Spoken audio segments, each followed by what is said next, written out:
É com muito prazer que eu estou aqui hoje fazendo o pré-lançamento da iGlobal TV, que é um canal de televisão pela web que tem como pretensão gerar conteúdo de forma inovadora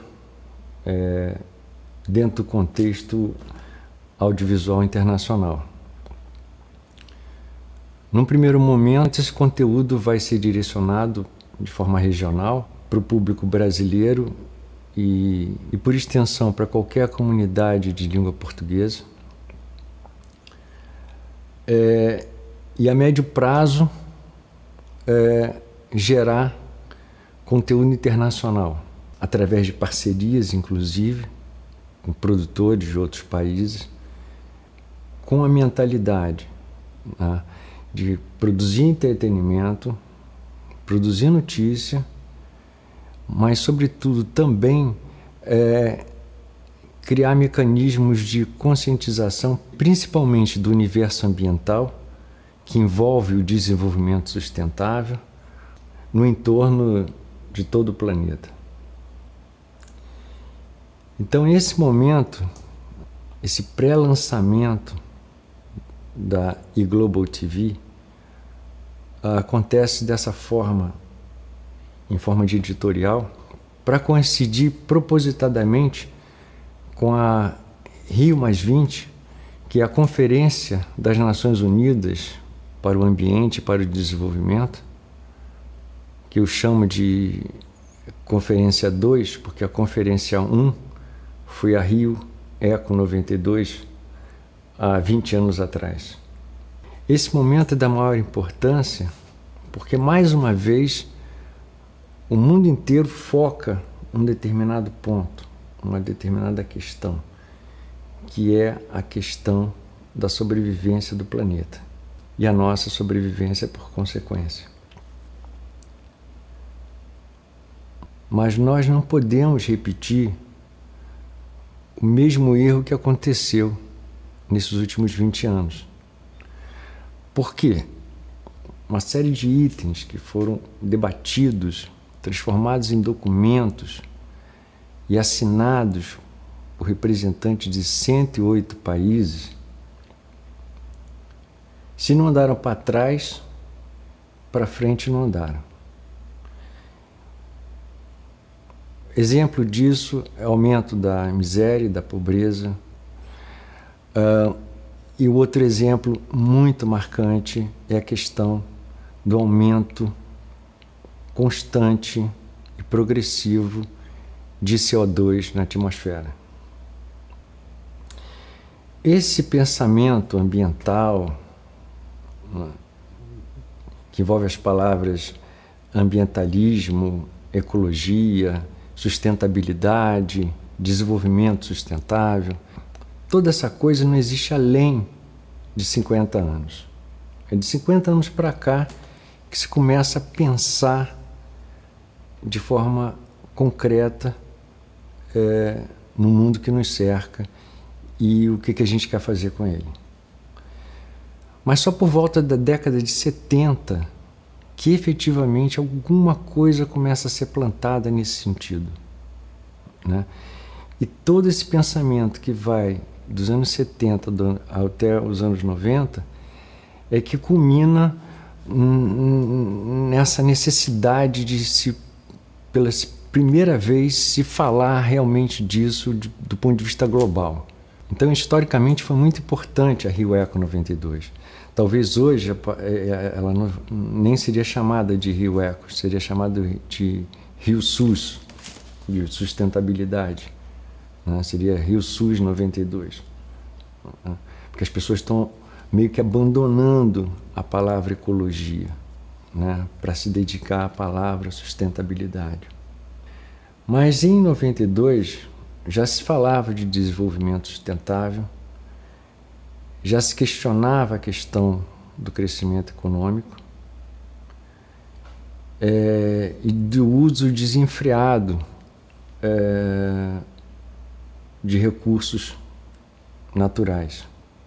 A ideologia permeante era uma ideologia que apontava no sentido de se frear um pouco mais o consumismo e de se criar condições para uma melhoria de qualidade de vida do planeta como um todo. Não só o planeta, como os indivíduos dentro desse planeta. Fruto desse encontro de 92, podemos destacar alguns pontos importantes, como, por exemplo, um documento que foi assinado propondo a redução das emissões de CO2 aos níveis de 1990. Esse documento foi assinado sem prazo disso ser realizado. Um outro documento propôs 2.500 recomendações para se criar ambiente de sustentabilidade. Foi a chamada Agenda 21. Uma outra coisa que já se falou na Rio Eco 92 foi em relação à queda da biodiversidade no planeta. Os países deveriam pagar pela utilização dos recursos florestais de outros países. Nesse ponto, por exemplo, os Estados Unidos não assinou.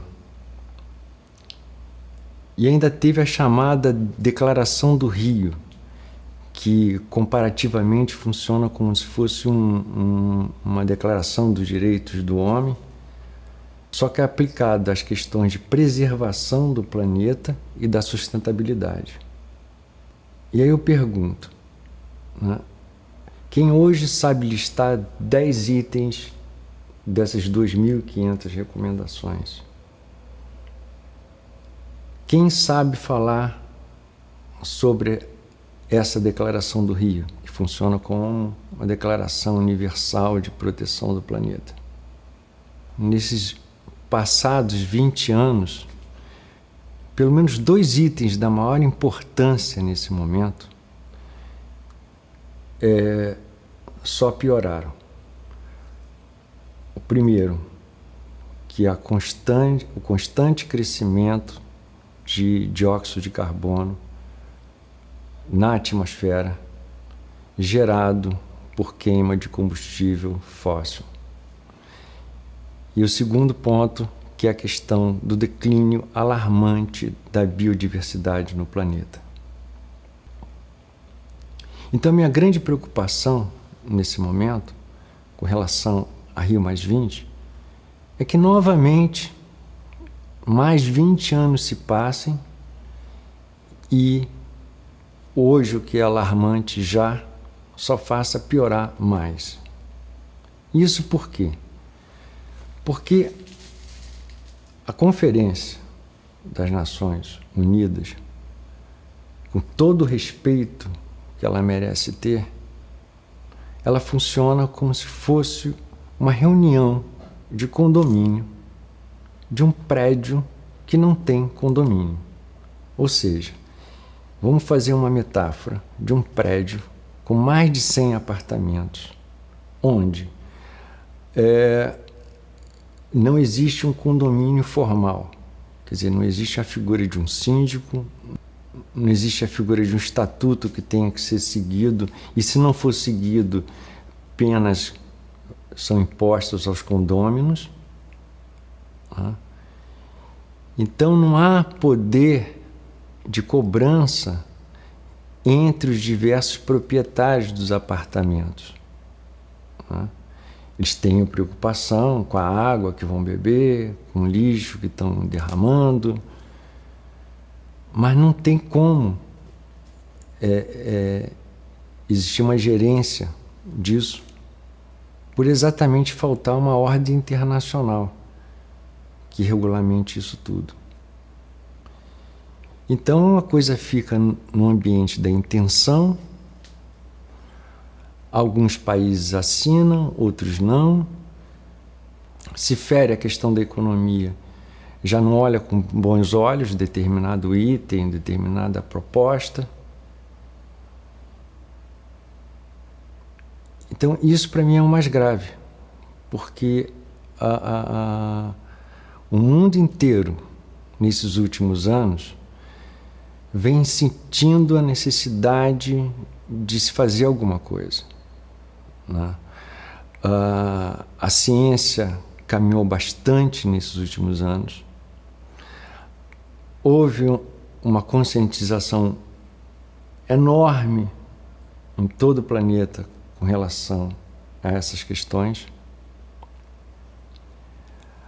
As empresas de capital privado passaram a ter, por conta própria, preocupações ambientais, e exatamente os governos que parece que estão no final da fila dessa caminhada, né? Quando em determinados momentos devia estar na frente, puxando esse carro.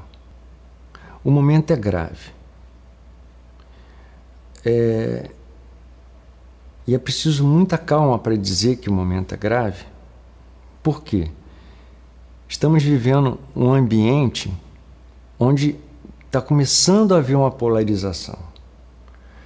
Uma polarização, de um lado, de ambientalistas que passaram a ter a questão ambiental como um dogma, quase como uma religião, o que é uma coisa preocupante, porque envolve determinadas questões, passa-se a ter fé numa determinada direção, e a fé é uma coisa emburrecedora, porque a fé pressupõe você acreditar em coisas que lhe foram contadas simplesmente, não tem comprovação, você não pode questionar. E a fé, ela é levada a extremos, ela leva a fundamentalismos ideológicos que ao longo da história humana só se mostraram prejudiciais, geraram guerras, destruições e atrasos. Por outro lado, outra corrente que está crescendo e polarizando com essa outra é a corrente dos céticos. A corrente dos que dizem que isso tudo é uma bobagem, que aquecimento global é uma bobagem, que sustentabilidade é uma bobagem, que a Terra tem capacidade de renovação, né? E esses céticos se baseiam em alguns cientistas que estão causando até um desserviço nessa história toda, né? Confrontando com dados que foram encontrados errados, que não sei o quê, que é uma pesquisa que foi feita de forma que não devia ter sido feita. Então estão se valendo de pequenas coisas para destruir todo um trabalho importantíssimo que foi feito pela ciência durante esses últimos anos. Então essa polarização me assusta muito, porque isso pode criar uma espécie de cabo de força onde ficam em cada ponta as forças de interesse, e o meio, que é o principal, que mais importa, fica desprotegido. Então nós não podemos abandonar todo o progresso científico que foi feito até aqui. Não podemos rasgar isso por conta de um equívoco A, um equívoco B. Quando a totalidade dessas informações, que são confiáveis e que são seguras, é o que importa. Vou dar um exemplo disso. Desde 1958, que sistematicamente está sendo medido o carbono, o dióxido de carbono, que é emitido para a atmosfera. Esse trabalho de pesquisa começou a ser feito por um cientista chamado Charles David Keeling. E desde 1958 até os dias atuais, ano a ano, esse dióxido de carbono é monitorado e os índices, em momento algum, eles decrescem. Os índices de carbono na atmosfera só fazem subir ano a ano, dia a dia. É importante observar que ao longo de toda a história humana, os índices de concentração de CO2 na atmosfera tinha um comportamento completamente regular. Só de 200 anos para cá, meio que coincidindo com a Revolução Industrial, é que os índices começam a subir alarmantemente. E que esse aumento de carbono na atmosfera, através do dióxido de carbono, progressivamente vai fazendo com que essa atmosfera vá se aquecendo. Vai fazendo com que o planeta como um todo vai se aquecendo pelo chamado efeito estufa. O Sol irradia calor na Terra. A Terra absorve esse calor. À noite, sem o Sol, esse calor deveria voltar para o espaço. Só que como tem a atmosfera, parte desse calor sai e parte desse calor é retido, que é o chamado efeito estufa. Se os níveis de CO2 aumentam, a atmosfera é como se ela, entre aspas, ficasse mais densa. Ou seja, a energia ela entra, a energia térmica entra no planeta, mas ela não consegue irradiar de volta. E isso faz com que a temperatura global do planeta cresça. Negar isso hoje é uma irresponsabilidade muito grande. Para a gente entender todo esse processo, temos que olhar lá para trás, para o início da vida no planeta, para entender a vida no planeta hoje. A vida, ela tem 3,5 bilhões de anos no planeta. Até agora, a vida não conhece a morte. A vida encontrou mecanismos de multiplicação e de adaptação e de diferenciação de espécies para exatamente ela ocupar os espaços no globo. Quando a vida começou há 3,5 bilhões de anos atrás, ela inventou uma coisa fantástica, que foi a fotossíntese. Né? Os primeiros organismos passaram a tirar a energia do Sol para viver. A partir daí, esses primeiros organismos passaram a produzir oxigênio para o planeta. Todo oxigênio que respiramos hoje é fruto do trabalho dessas primeiras bactérias. Depois vieram outras formas de vida desdobrando dessa primeira bactéria, que aprenderam a retirar o oxigênio do ar, usar o oxigênio do ar como comburente e se alimentar daquela outra criatura que fazia fotossíntese para sobreviver. Então, nesse momento, o mundo passa a ser partido entre todo um desdobramento evolutivo na direção dos vegetais e todo um outro desdobramento evolutivo na direção dos animais. Mas o importante nessa história toda é que o animal que se alimenta de um vegetal, ele, em última instância, ele está se alimentando do sol, da energia solar, porque ele está se alimentando da planta que, por sua vez, retirou a energia do sol. Outro animal, que é essencialmente carnívoro, ele, em última instância, está se alimentando da energia do sol também. Por quê? Ele está se alimentando de um ser que retirou energia de uma planta que, por sua vez, retirou energia do sol.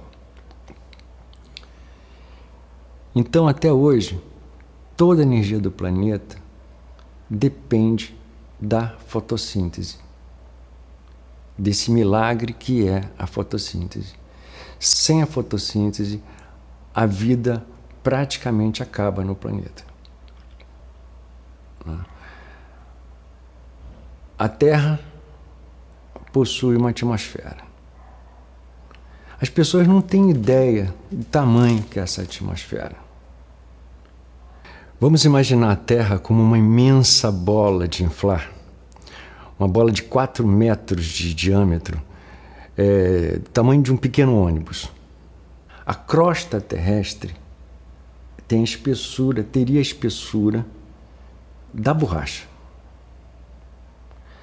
A atmosfera, com a hidrosfera, e no meio dessa história, a biosfera, que é onde todos os seres vivos vivem, seria comparada a você passar uma camada de tinta nessa bola. Ou seja, nós vivemos numa película e as pessoas não têm a dimensão disso. E as pessoas não têm ideia que nós vivemos num ambiente muito frágil, onde a vida acaba dependendo da interação do conjunto de seres vivos que estão nessa biosfera. A vida é muito inteligente porque quando ela foi fazendo modificações de DNA, criando uma biodiversidade absurda, era exatamente para apostar que na diferenciação de espécies, cada uma adequada a uma região do globo, a uma condição de temperatura, a uma condição climática em última instância, ela como vida, como instituição, ela se manteria ad eterno, pelo menos enquanto o Sol, fonte dessa energia, continuasse existindo. A única coisa que é a grande inimiga da vida, né, que a vida a todo instante está tendo que combater, com relação às adversidades climáticas. Né?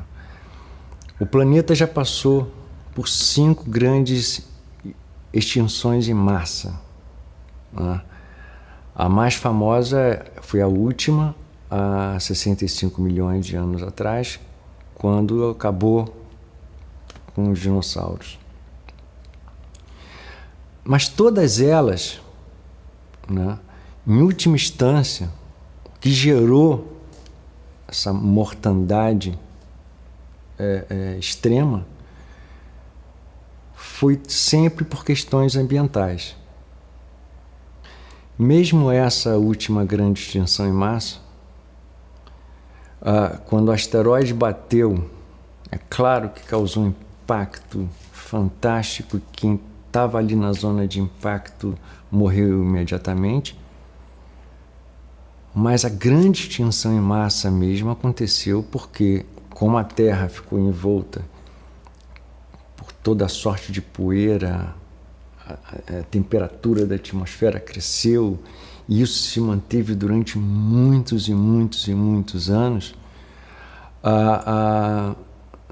Toda a cobertura vegetal foi afetada. Por conseguinte, todos os grandes dinossauros herbívoros morreram em poucos meses e, obviamente, os grandes carnívoros morreram também. Estudos mostram que apenas animais com menos de 25 quilos é que conseguiram sobreviver. E, de certa forma, esse asteroide foi maravilhoso para todos nós, porque até então, até 65 milhões de anos atrás, a Terra era povoada por dinossauros de todos os tamanhos possíveis e imaginários, e o nosso avô, o avô de todos nós, né, o mamífero pequeno que existia, que não passava de 25 centímetros de tamanho, né, que é o nosso vovô ratinho, ele vivia intocado, escondido naquele mundo de monstros gigantes. Com a queda dos dinossauros e com a impossibilidade de qualquer outro ser vivo com mais de 25 quilos sobreviver, esse nosso avôzinho, que vivia intocado, comendo artrópodes, conseguiu sobreviver. E quando o mundo passou a ser novamente habitado normalmente, ele se viu livre daqueles répteis, daqueles dinossauros enormes, e então pôde se diversificar em toda a sorte de mamíferos que existem hoje em dia, incluindo nós mesmos. Então foi maravilhoso para nós, para a humanidade, esse asteroide ter se chocado com a Terra, porque se ele não tivesse se chocado com a Terra, nenhum de nós estaria aqui hoje. E há quem aposte que nós já estamos vivendo a 6ª extinção em massa causada pela ação do homem. Quer dizer, nesse momento é o homem que passa a gerar condições de modificação climática que vai gerar grandes extinções. O homem tem um casamento com a tecnologia desde quando ele fez o primeiro machado, quando ele lasca a primeira pedra para cortar, quando ele descobre o fogo, passa a haver uma interação entre tecnologia e homem e tecnologia. Quer dizer, o homem inventa a tecnologia, mas a tecnologia também vai moldando o homem que vai vir depois, né? A própria espécie, ela vai especiando no sentido de dar vazão, dar poder, dar sexualidade a quem detém tecnologia. Então, acaba sendo uma via de duas mãos entre o homem e a tecnologia. O homem desenvolve a tecnologia e a tecnologia desenvolve o homem. Dentro desse quadro, ao longo da história dos últimos 10 mil anos, que a gente pode considerar como civilização humana, duas coisas podem ser observadas. Uma é a cultura de retirar recursos do ambiente. E o segundo, a acumulação de riqueza. Então hoje vivemos num planeta completamente distorcido, onde 10% detém 90% da economia e 90% das pessoas detém 10% da economia. Aqui não é nenhuma questão de capitalismo e socialismo, é uma questão, no mundo que nós vivemos hoje, é uma questão ética. Não é mais possível haver essa distorção tão grande entre uma coisa e outra. Se quem detém o poder não encara a realidade de que nós estamos caminhando para a deteriorização completa do planeta Terra, vai ficar realmente muito difícil. Hoje o planeta tem 7 bilhões de habitantes. Desses 7 bilhões de habitantes, mais de 1 bilhão de habitantes vive com menos de $1 por dia. 2 bilhões não tem vaso sanitário. Do ponto de vista da Terra, áreas enormes já se transformaram em desertos. Outras áreas estão em processo de desertificação. O degelo, em alguns pontos, efetivamente está acontecendo. O oxigênio está ficando comprometido, porque a capacidade do planeta de produzir fotossíntese está diminuindo. Então o quadro não é nada bom. As pessoas ficam muito falando do planeta que você quer deixar para as futuras gerações. Aqui não é nem falar de futura geração. Qualquer pessoa que esteja viva hoje, com acesso à tecnologia, ao conhecimento de medicina, tem condição de viver pelo menos mais 30, 40, 50 anos para frente. Então, a gente não está falando de alguma coisa que vai estar acontecendo daqui a 100, 150, 200 anos. Nós estamos falando de coisas que nós vamos presenciar. Que mundo é esse que nós vamos estar presenciando daqui a 20 anos? Né? Com que quantidade de deserto, que quantidade de espécies que estão conseguindo sobreviver sem a sombra da extinção? Né? E as soluções não são fáceis. Não são fáceis porque nós pegamos um caminho completamente diferente da natureza.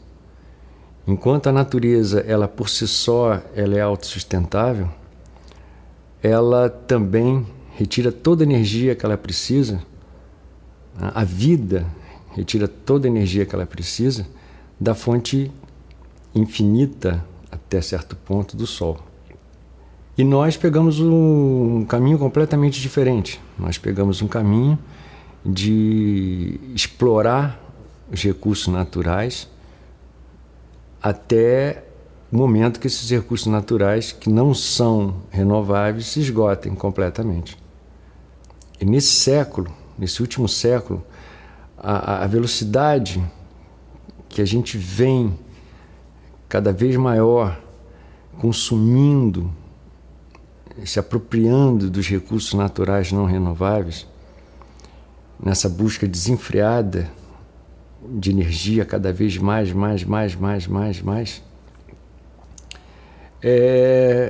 fez com que a gente perdesse um pouco a noção do perigo. A gente avança na direção desse perigo sem ter noção que esse perigo está se aproximando. E nós estamos precisando, nesse momento, mais que nada, frear esse carro que está andando. Independentemente da corrente ideológica ambientalista, isso porque não há hoje no mundo um cientista que possa afirmar com toda a certeza do mundo quanto tempo nós temos até que efetivamente aconteça um craque no planeta. Ou seja, não existe hoje ninguém no planeta que possa afirmar que nós ainda temos um número X de tempo de utilização desse modelo viciado até que alguma coisa muito grave aconteça. Então, se a gente está dirigindo esse carro num ambiente muito escuro e que de certa forma alguém avisa que existe um objeto na frente, um obstáculo na frente, que a gente pode a qualquer momento se chocar nele, a coisa mais inteligente a fazer é pisar no freio, se não parar totalmente, pelo menos reduzir muita velocidade para poder andar com calma, percebendo o pouco que tem de visão à frente. E agindo dessa forma, a gente pode ver se a gente pode caminhar um pouquinho mais, ou se a gente deve parar o carro. Em resumo, é de uma irresponsabilidade total qualquer pessoa, qualquer governo que aposte na continuidade desse modelo, sem reflexão, em prol de justificar um progressivo e agressivo crescimento econômico. E as soluções não são fáceis. O carro elétrico hoje em dia é uma aposta num novo modelo de ficar politicamente correto dentro de um mundo de preocupações ambientais. A questão do carro elétrico é muito interessante porque, primeiro, hoje em dia, pelo menos, o gasto energético para ele ser produzido é muito grande. Consome-se muito mais energia na produção de um carro elétrico do que na produção de um carro convencional. Um outro fator é que as baterias, que são grandes e que fazem o carro elétrico andar, elas têm um tempo de vida útil. E além delas serem feitas, produzidas com substâncias também raras e não renováveis, elas são um problema na hora delas serem descartadas, porque essas substâncias são tóxicas e com uma capacidade enorme de agressão ao ambiente. Não bastasse isso, o carro elétrico, para funcionar, as baterias têm que receber energia elétrica. Têm que ser carregadas. E na hora que elas são carregadas, você não sabe de onde vem essa energia elétrica. Essa energia elétrica, por exemplo, pode vir de uma usina de carvão, altamente comprometedora em relação ao aumento de CO2 na atmosfera. Então, definitivamente, as soluções não são fáceis. Não são fáceis porque os países ricos, por exemplo, eles têm uma demanda de energia absurda para manter o modo de vida, a qualidade de vida alcançada. Ninguém quer abrir mão das suas TVs de LCD, a sua internet, a facilidade com que viaja daqui para lá, o seu carro, enfim, todos os bens de consumo, né, supérfluos ou não, que estão embutidos dentro dessa sociedade. Em contrapartida, os ricos, os países ricos, se penalizam com o bando de miseráveis, que somam mais de 2 bilhões no planeta hoje, que estão morrendo de fome, que estão morrendo por beber água não mais potável, apesar de doce, estão morrendo por doenças causadas por essa água. Enfim, então essa penalização leva a um paternalismo de que é necessário cuidar desse povo, é necessário dar uma qualidade de vida para esse povo. Mas, em contrapartida, também não querem que esse povo cresça economicamente, porque, uma vez que esse povo cresça economicamente, eles vão ter que gastar energia. E gastar energia quer dizer aumentar a quantidade de CO2 na atmosfera. Existe uma corrente muito forte hoje que, da mesma forma que o homem sempre encontrou soluções na tecnologia para resolver seus problemas, existe uma corrente muito forte hoje que aposta que a tecnologia vai ser capaz de, passo a passo, ir contornando cada tipo de problema ambiental que for aparecendo. E eu não estou nem falando desses loucos, que para mim são loucos, né? Que mexem com geoengenharia, que propõem espelhos orbitando em volta da Terra e partículas refletoras na superfície do mar. Eu não estou nem falando disso, eu estou falando da solução tecnológica mais plausível e coerente. O problema é que a gente tem que imaginar todo o processo da vida no planeta como um castelo de cartas. As cartas estão apoiadas umas nas outras, elas se interdependem. Se você tira uma carta desse castelo de carta, toda a construção vem abaixo.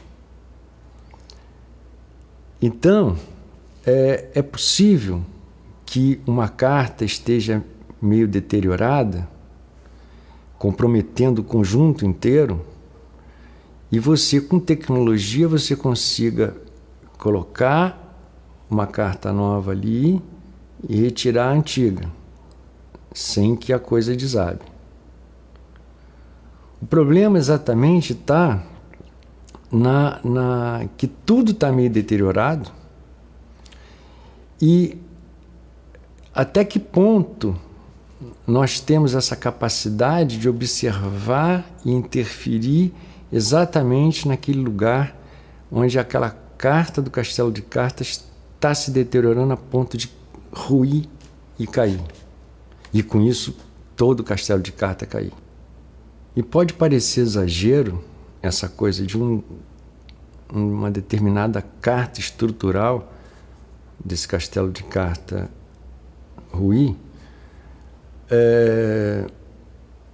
Vou dar alguns exemplos. Tipo assim, o fitoplâncton, ele está reduzindo a quantidade gradativamente ano a ano, e ele, já falei, ele é responsável por mais de 50% do oxigênio que a gente respira hoje no planeta. Ele pode chegar em determinados níveis nos oceanos que ele já não tenha mais capacidade de recuperação. Ou seja, ele pode entrar numa espiral descendente incapaz de recuperação, pelo menos no curto espaço que a nossa sociedade precisa que ele se recupere. A nossa sociedade não pode esperar que o fitoplâncton recupere em 3.000, 4.000, 5.000 anos. E o fitoplâncton efetivamente é sensível à quantidade de CO2 na atmosfera, porque com a quantidade, a partir de determinado ponto, a acidificação dos oceanos começa a ficar em níveis que proíbe a vida, não só do fitoplâncton, mas como vários outros animais que dependem do cálcio dissolvido na água para a formação dos seus exoesqueletos. Então isso, a partir de determinado ponto, criaria uma bola de neve de forma muito rápida, onde de uma hora para outra toda a vida oceânica poderia ficar comprometida. O aquecimento global também promovendo de gelo das geleiras, fora essa questão de elevar o nível do mar, as geleiras criam as correntes oceânicas em última instância. E as correntes oceânicas são as maiores responsáveis por toda a regulação de toda a forma como o planeta Terra entende hoje o seu clima. Se houver uma mudança nas correntes oceânicas, todo o clima no planeta é alterado drasticamente.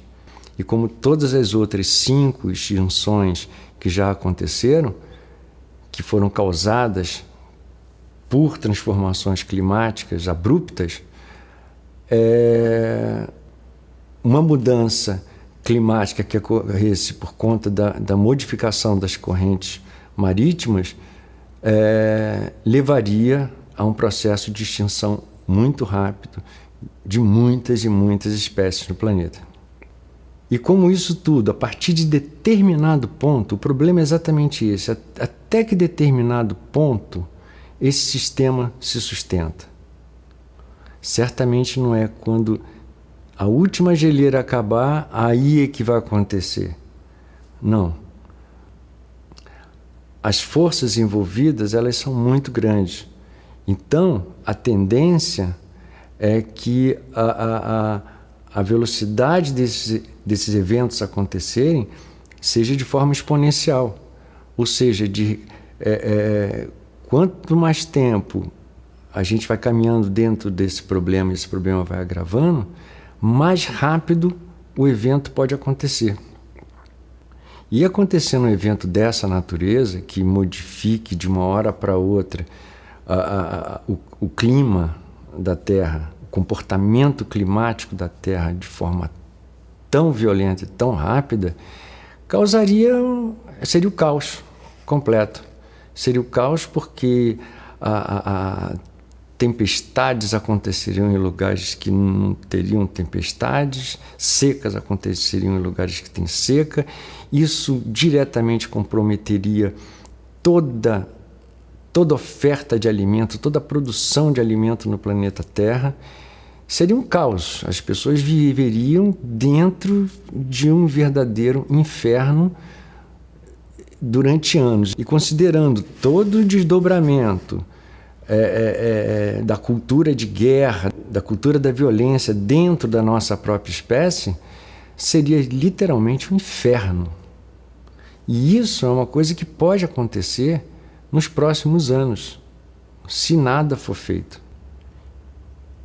Enfim, volto a dizer, hoje não há ninguém no planeta que possa afirmar quanto de geleira ainda é possível existir sem que isso se transforme num problema, quanto de fitoplâncton ainda seja viável e quanto de florestas intocadas, ou seja, o quanto de saúde que cada uma dessas cartas do nosso castelo de carta pode ter para que o castelo de cartas se mantenha em pé.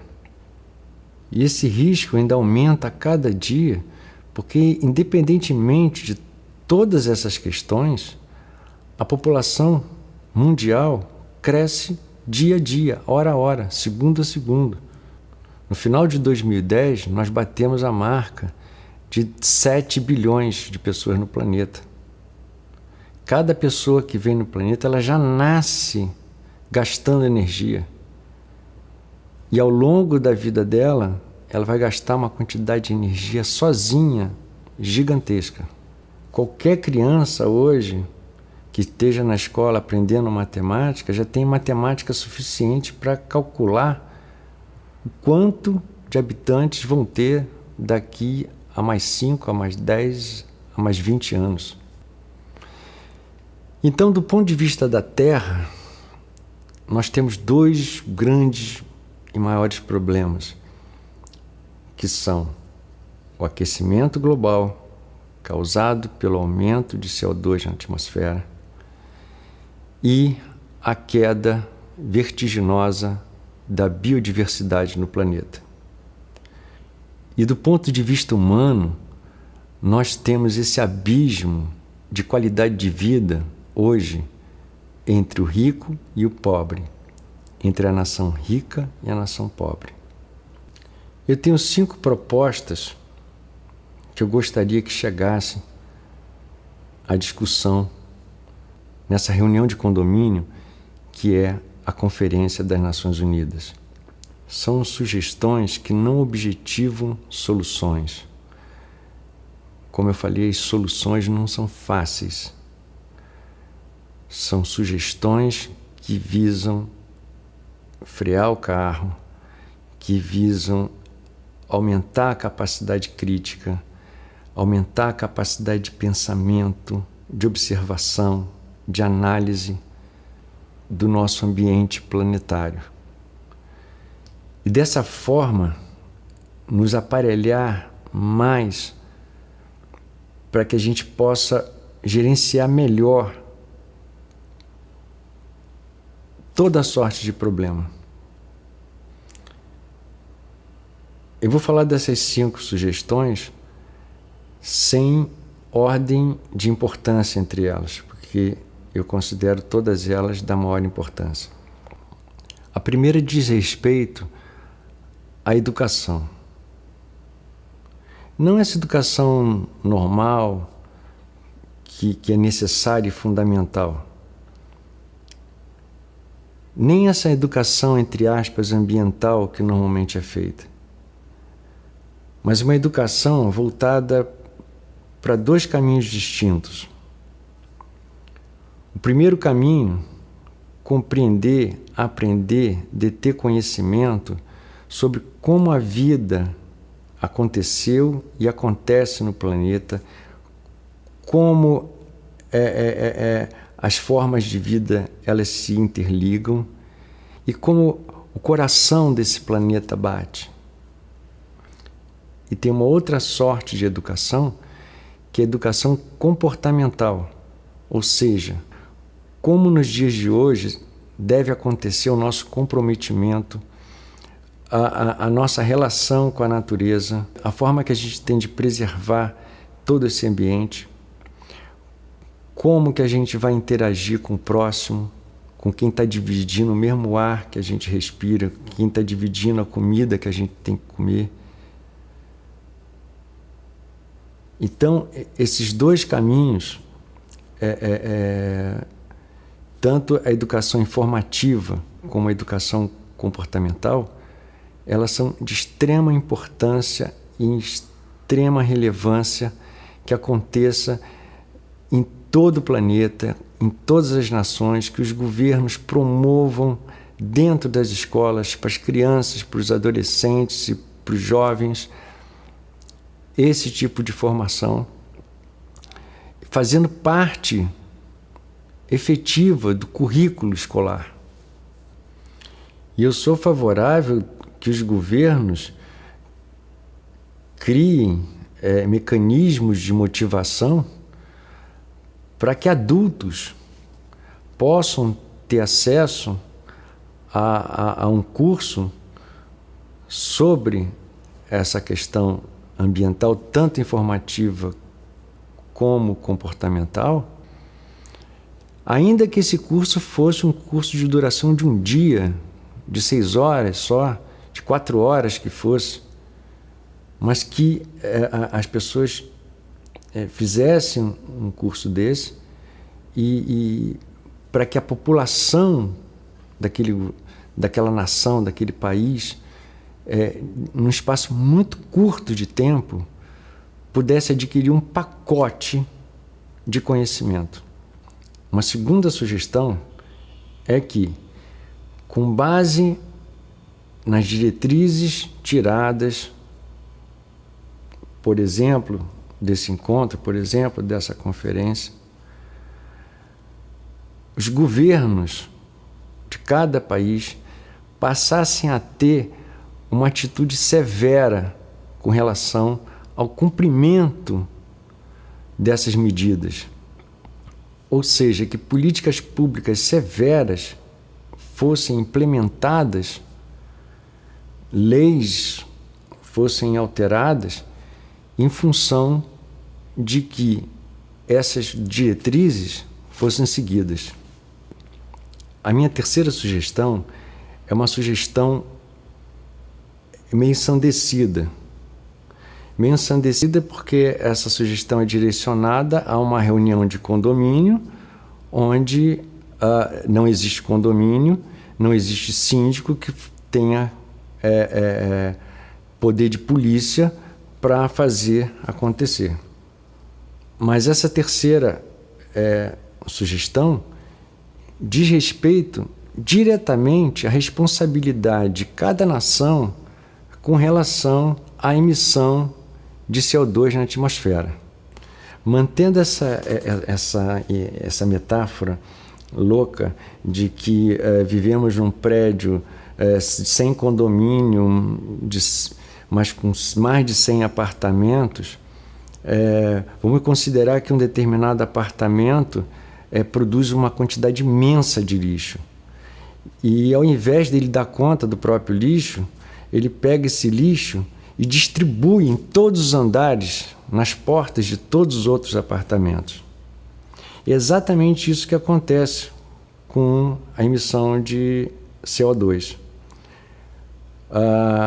Países hoje, por exemplo, Estados Unidos sozinho produz praticamente 25% do dióxido de carbono que é emitido para a atmosfera. Juntando com a China, os dois sozinhos chegam às margens de 50% de toda a emissão de CO2 que está no planeta. Mas o CO2 não fica só em cima deles.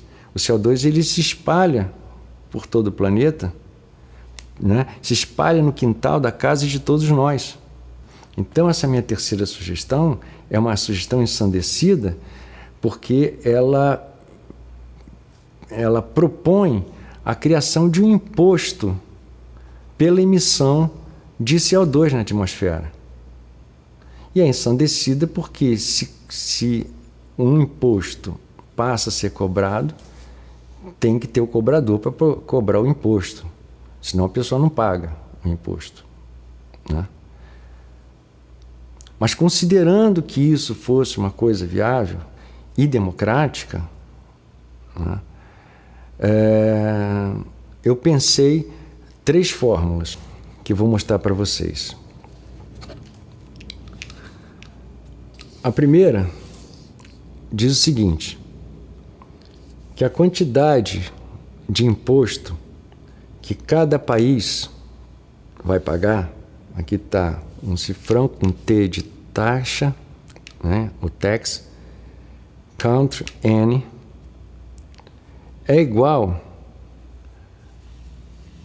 a uma unidade internacional, que essa unidade seria determinada, multiplicando global volume, o volume global de CO2 emitido, multiplicando a emissão global de dióxido de carbono por um país X. Né? Então, a primeira fórmula é a taxa pelo país X vai ser igual à unidade internacional multiplicando o volume global de dióxido de carbono envolvido anual vezes a quantidade global de CO2 emitido pelo determinado país.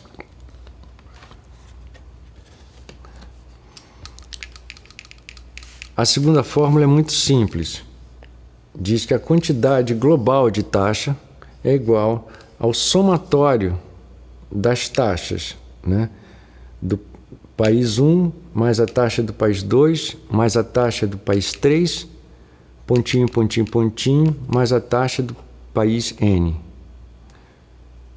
Então, o somatório de todas as taxas a serem pagas, com base na fórmula anterior, vai gerar uma quantidade de capital arrecadado.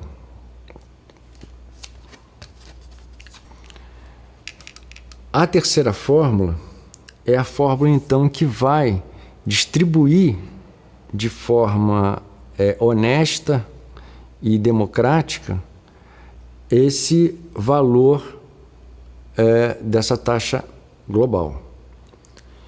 Então, isso daqui é o retorno que o país X vai ter em dinheiro para investir na sua economia, para investir no seu desenvolvimento sustentável. Esse valor aqui é um valor percentual que vem da arrecadação global dos impostos pagos por todas as nações. Então, esse valor percentual de um país X vai ser igual 100, diminuindo a quantidade global de emissão do país X, fecha parênteses, multiplicando 100%. Tudo isso aqui sendo dividido pela quantidade de países, multiplicando 100 menos 100. A explicação melhor de toda essa fórmula, eu prometo, gerar um novo vídeo explicando o passo a passo, o porquê e exemplificando para que fique bem claro o quanto seria viável que uma coisa dessa acontecesse. Ou seja, um país que emite muito CO2 vai pagar um imposto alto e esse retorno, essa redistribuição desse dinheiro, desse imposto, vai ser exatamente proporcional, com base na fórmula, aos países mais merecedores. Países que emitam pouco CO2, em sua grande maioria são países pouco industrializados, receberiam que é o maior de retorno dessa arrecadação global. A minha quarta sugestão seria a criação de um novo índice de regulação de atividade humana, de atividade das nações. Hoje em dia, a gente tem em português a sigla IDH, que é o Índice de Desenvolvimento Humano. Em inglês, essa sigla é HDR, que é Human Development Report. O IDH, ou HDR, é uma sigla que durante muitos anos vem sendo usada para comparar países, para comparar o desenvolvimento de países, né? Em alguns lugares chega até a usar os princípios do IDH para comparar cidades, para comparar bairros. O fato é que hoje esse índice ele sofre uma série de críticas. Críticas essas, inclusive, feitas pelos próprios criadores, pelos próprios pensadores do índice. E isso porque o índice tem fatores como expectativa de vida ao nascer, fatores como a educação e, sobretudo, o PIB per capita desse país. Ou seja, esse índice acaba revelando uma nação, um país que economicamente cresceu mais, está mais habilitado do ponto de vista econômico do que um outro. E uma das falhas, uma das críticas que hoje em dia se aponta muito no IDH é a falha da não inclusão de dados de ordem ecológico-ambiental, de desenvolvimento sustentável desses países, dessas nações.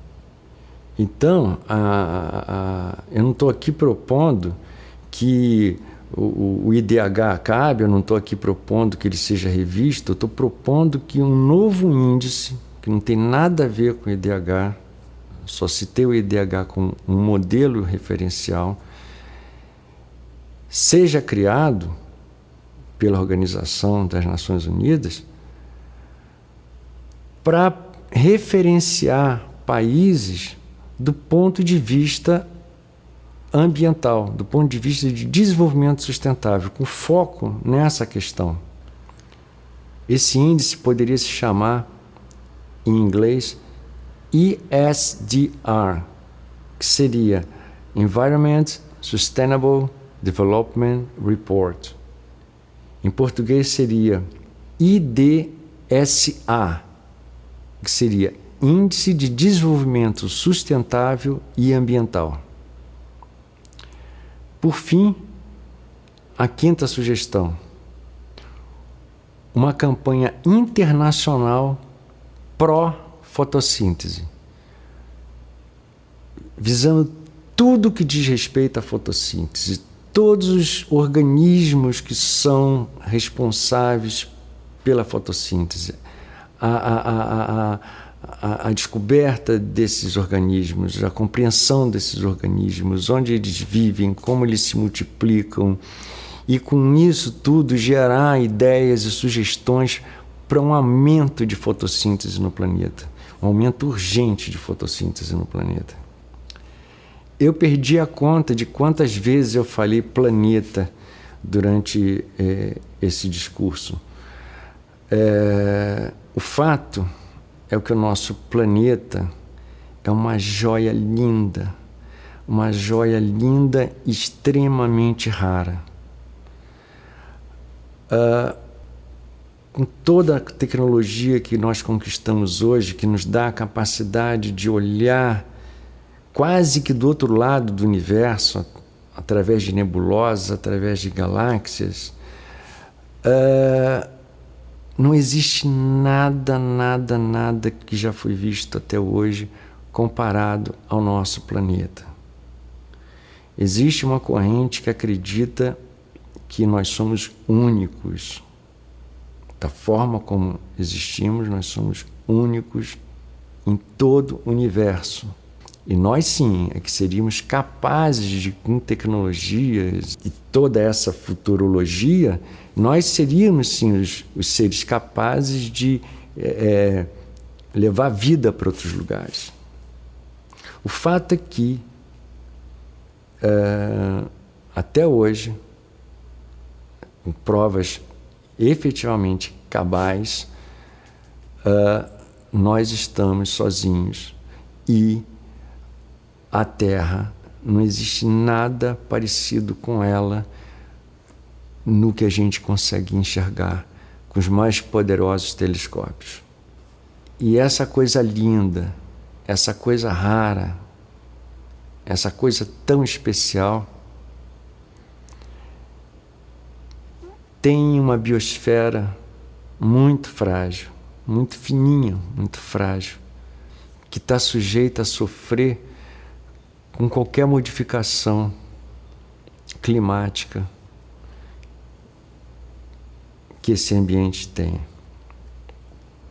Eu quero agradecer a atenção de vocês até aqui e propor essa corrente de pensamento e de ações, sobretudo ações, com relação ao mundo em que vivemos. E convido a todos para que se inscrevam no canal do YouTube da eGlobal TV, para que parceiros dessa ideia, parceiros dessa nossa TV, possam receber constantemente informações sobre toda a programação que vamos estar gerando com regularidade brevemente. Muito obrigado a todos vocês.